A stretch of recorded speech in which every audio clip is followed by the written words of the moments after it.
Do you own a boat? Does anyone in your family own a boat? Would you like to experience something new? It is now becoming spring, which is becoming lake weather, and time for water sports.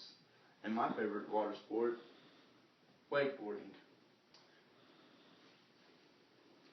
I will now tell you 4 major points that I think everyone should know. 1, the brief history of wakeboarding. 2, the basic safety. 3, the basic steps of wakeboarding. And the final, more advanced ways. The history is very complex, but I will brief it down for you. According to World Wakeboarding Association, it was called Skirting in the mid-1980s. Some skiers from New Zealand and Australia combined snowboarding into the water sports.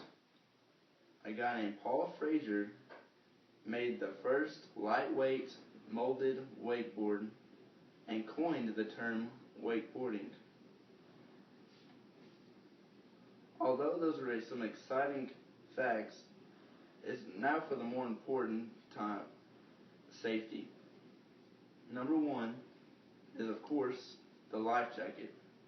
You never know when you might fall off the wakeboard and get knocked out, so it's better safe than sorry. Number 2 would be a spotter, so he can direct you if there is some objects in the water or if there's oncoming boats that we need to know about. And he could tell the driver if you have fallen or if anything's okay with the wakeboarder.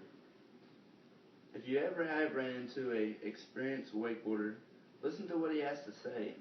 He might know some more tips that you might need to know for essential to get on the board. After the basic safety, there's the elementary steps of wakeboarding. These are your binds, where you put your feet in and where you control your board.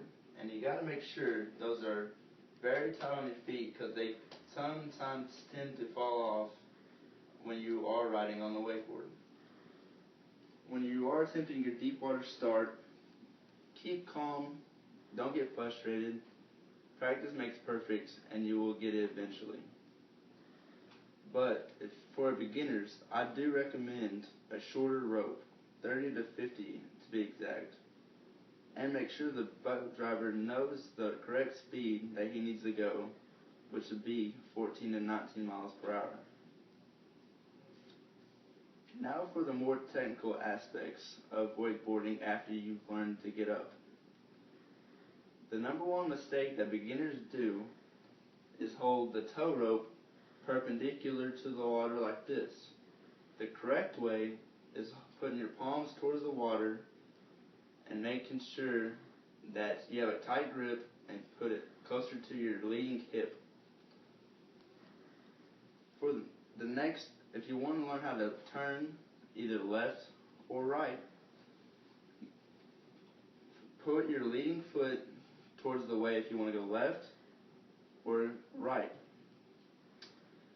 After you got the basic steps of turning left and right, or even keeping up with your balance, you can go do some research and learn more tricks on either DVDs, YouTube, even magazines.